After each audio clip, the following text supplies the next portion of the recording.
I want you to imagine the quiet hum of a city holding its breath. The kind of silence that only exists early in the morning, when the streets are still wet from last night's rain and the sky is the color of unfinished thoughts. That was the morning of the funeral. Black cars lined up like obedient shadows, their polished surfaces reflecting grief and money in equal measure. Inside the largest chapel in the city, the billionaire's name was carved into flowers, stitched into whispers, and printed on glossy programs that smelled of fresh ink and old power. Everyone there believed the same thing. She was dead. I stood at the back, because that's where people like me always stand. I wasn't invited. I wasn't family. I wasn't a business partner or a politician or a smiling enemy pretending to mourn. I was just the garbage collector who had worked this neighborhood for 15 years. The man who came before dawn and left before anyone noticed. The uniform still smelled faintly of yesterday's root, even though I'd scrubbed my hands raw that morning. I hadn't planned to come, not at first. But some truths don't let you sleep, and some lies are too loud to ignore. As the organ music swelled, I watched faces instead of the casket. That's a habit you pick up when your job is to notice what people throw away. You learn to read the small things.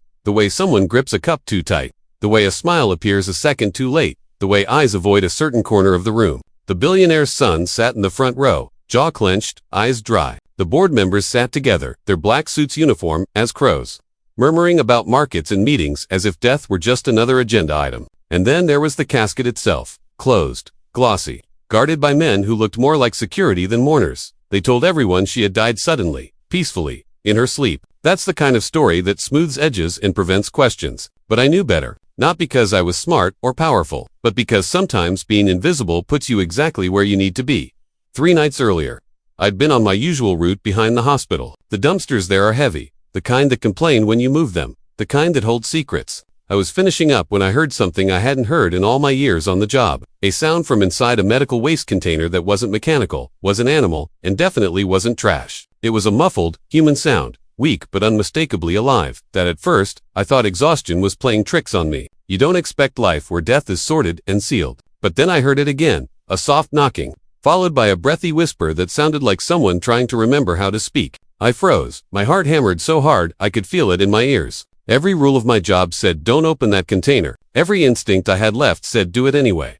I opened it. Inside, beneath sealed bags and discarded masks, was a woman wrapped in a hospital sheet, her skin pale, her lips blue, but her chest moving in shallow, stubborn breaths. Even before I recognized her face, I recognized the bracelet on her wrist, the one I'd seen on billboards and magazine covers, the one engraved with her initials in tiny diamonds. The billionaire, the woman whose funeral I was now standing in the back of. I didn't think, I acted. I called for help, broke rules, broke locks, broke the silence. Paramedics came, then police, then people in suits who spoke in low voices and tried to take control of the scene. They asked me questions that felt less like concern and more like calculations. I told them what I heard, what I saw, what I did. And then, just as quickly as it had begun, everything went quiet again. The next day, the news announced her death. No mention of a hospital dumpster. No mention of a garbage collector. Just a polished story and a scheduled funeral I had tried to tell someone, anyone.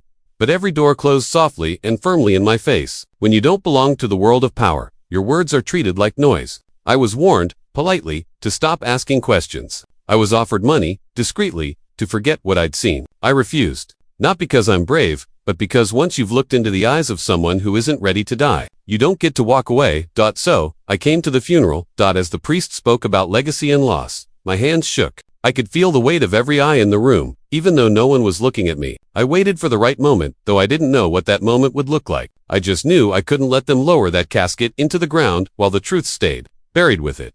When the pallbearers moved forward, when the room shifted from listening to action, something inside me snapped into place. I stepped out of the shadows, my voice cutting through the music like a broken bell. I shouted the words before fear could stop me. She's not dead. The room froze. Heads turned. Security moved. The son stood up, his face a mix of anger and disbelief. Someone told me to be quiet. Someone else told me to leave. I didn't. I kept talking. Because once you start telling the truth out loud, it's hard to stop. I told them about the hospital, the container, the breathing, the bracelet. I told them about the questions that went unanswered and the money I didn't take. They tried to remove me, but the damage was done. Murmurs rippled through the room. Phones came out. Someone shouted that I was lying. Someone else shouted that they'd heard rumors. And then something happened that no one expected, least of all me. A doctor stepped forward, an older woman with tired eyes and a voice that carried the weight of too many compromises. She said my name, which startled me, and then she said she'd been there that night. She said she'd been ordered to sign papers she didn't agree with. She said she'd been told it was for the good of the company,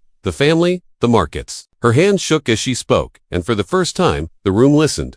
Security hesitated. The son's face went pale. The board members stopped whispering, and then the doors at the back of the chapel opened. They wheeled her in on a gurney, thin, alive, eyes open and searching. The room erupted. People cried out. Some fell to their knees. Others backed away as if they'd seen a ghost. The billionaire, not dead, not gone, but very much present, lifted her hands slightly, a small movement that carried more power than all the money in that room. Later, when the chaos had settled into something like order, I learned the rest of the story. She had discovered something inside her own empire, a web of decisions that put profit over people, shortcuts that poisoned communities and padded pockets. When she tried to stop it, when she threatened to expose it, she became a liability. An accident was arranged, a misdiagnosis, a declaration of death before anyone could question it. The plan had been neat, efficient, and almost perfect. Almost. The dumpster wasn't part of the plan. I wasn't part of the plan. In the weeks that followed, investigations unfolded like storms. Names fell. Companies crumbled. Apologies were issued by people who'd never planned to say sorry. The billionaire recovered slowly, her strength returning inch by inch. She asked to see me once, in a quiet room with no cameras. She thanked me, not with money at first, but with a look that said she understood what it meant to be unseen. Later, she insisted on paying off my debts, on funding programs for hospital oversight and worker protections, on making changes that would outlast headlines. But the thing that stayed with me wasn't the gratitude or the consequences. It was the moment in the chapel, when a room full of powerful people had to confront the fact that the truth can come from anywhere, even from someone whose job is to take out the trash. I went back to work. The routes didn't change. The mornings were still quiet. People still didn't notice me most days. And that was fine, because sometimes the most important work happens in the background, where no one's looking, where listening matters more than speaking, and where stopping for a sound you're not supposed to hear can change everything. So if there's one thing I want you to take from this story, it's this. Don't underestimate the voices that come from the edges. Don't assume that power always tells the truth, or that silence means nothing is happening. And if you ever hear something that doesn't make sense, something that sounds like life where there shouldn't be any, stop, listen, and be willing to speak, even if your voice shakes.